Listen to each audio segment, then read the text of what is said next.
Estamos dando continuidade à introdução do livro O Evangelho segundo o Espiritismo, onde Kardec fará um grande resumo da doutrina de Sócrates e Platão, mostrando que os ensinamentos dos espíritos não é algo novo, nem da época de Jesus. É algo que começa lá atrás, como se fosse uma semente que germina e, com o passar do tempo, vai se desenvolvendo até chegar o momento em que ela vai começar a dar seus frutos. E como vimos anteriormente, as grandes ideias não surgem do nada. Sempre tem alguém que pensa sobre elas antes.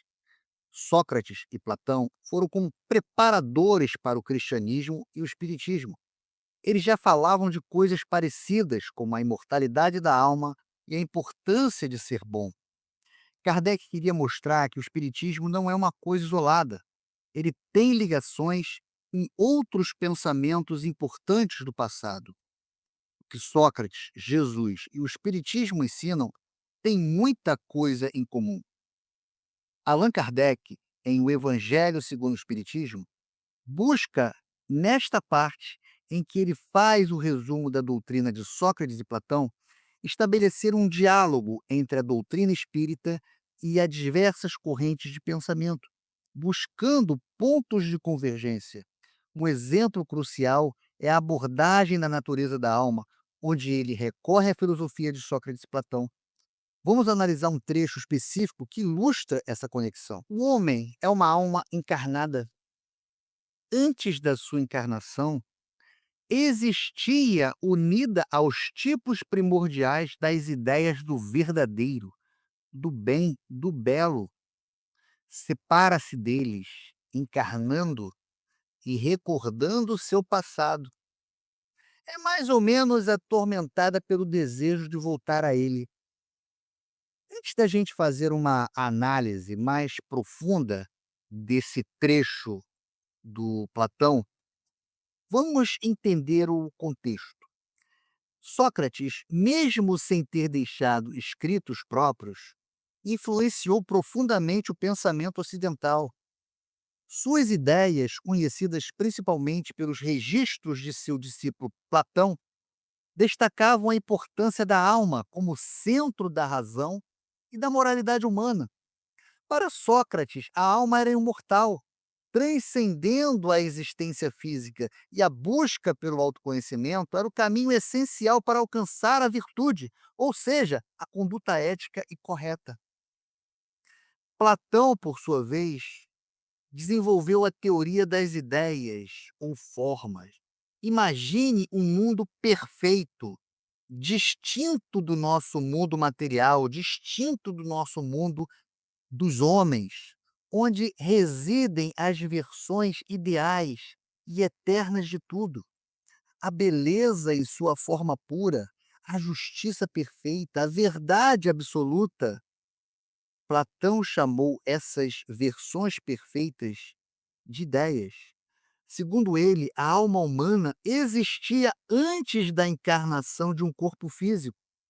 E nesse estado pré-existente, contemplava diretamente as ideias perfeitas. Ou seja, antes de encarnar, esse ser estava habitando um mundo que, segundo Platão, era perfeito, era belo, era do bem.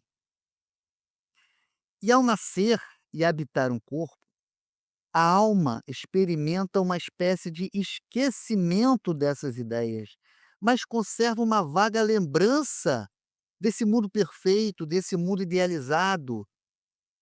Uma saudade bate desse mundo ideal.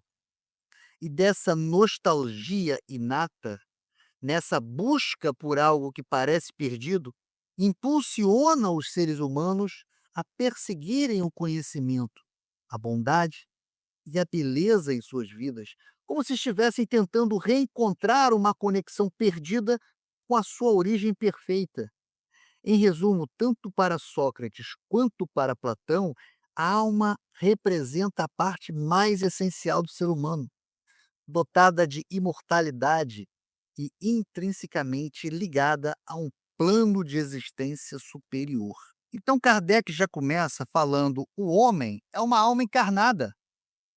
Esta frase define o princípio fundamental do espiritismo. Somos almas, seres espirituais, vivendo temporariamente em um corpo físico.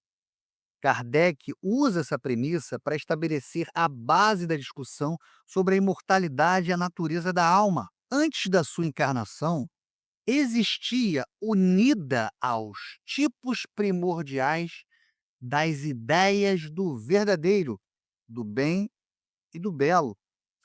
Então veja que aqui a influência de Platão é clara. A ideia de que a alma preexiste o corpo e tem contato com o mundo das ideias, que é perfeita, que é verdadeira, que é belo, antes de encarnar, é central na filosofia platônica. Então, Kardec insere essa concepção para mostrar que a ideia de pré-existência da alma não é uma invenção espírita, mas uma concepção filosófica antiga e respeitada. Separa-se deles, encarnando e recordando o seu passado, é mais ou menos atormentada pelo desejo de voltar a ele. Então veja que essa separação do mundo das ideias e, consequentemente, saudade dessa perfeição original explicam, segundo o texto, o anseio humano por transcendência, por algo maior. Kardec utiliza essa ideia para justificar a busca humana pela espiritualidade, pela moralidade, que seria uma tentativa de reencontrar essa conexão perdida. E agora vem os comentários de Kardec. Não se pode enunciar mais claramente a distinção e independência entre o princípio inteligente e o princípio material. Então, essa frase de Kardec reforça a dualidade entre corpo e espírito, um conceito crucial no espiritismo. Kardec destaca aqui que a inteligência, a consciência pertence à alma e não ao corpo material. Além disso, a doutrina da pré-existência da alma, da vaga instituição que ela guarda de outro mundo, a que aspira, dá sua sobrevivência ao corpo, dá sua saída do mundo espiritual para encarnar e dá sua volta a esse mesmo mundo após a morte. Então, nesse trecho, resume os principais pontos da doutrina espírita sobre a alma: pré-existência, intuição de um mundo espiritual, sobrevivência à morte e o ciclo de encarnação e desencarnação. Então, Kardec utiliza a filosofia platônica como um exemplo histórico para validar esses conceitos. Finalmente, o germe da doutrina dos anjos decaídos. Então, a referência aos anjos decaídos alude à ideia de espíritos que, em algum momento, se afastaram da perfeição original e precisaram evoluir, precisaram encarnar. Kardec inclui essa menção para conectar a filosofia platônica com a doutrina espírita da evolução dos espíritos, mostrando que a ideia de um progresso espiritual gradual já estava presente em outras tradições de pensamento. Então, para que a gente possa encerrar, vamos fazer um resumo desse estudo, desse tópico, né? Então, Kardec insere eh, esse trecho para a gente entender alguns conceitos importantes. Kardec busca dar respaldo filosófico à doutrina espírita. Ao citar Sócrates e Platão, ele demonstra que as ideias de imortalidade, preexistência e dualidade da alma não são exclusividades do espiritismo, mas encontram ecos em pensadores clássicos. Kardec busca explicar a natureza humana.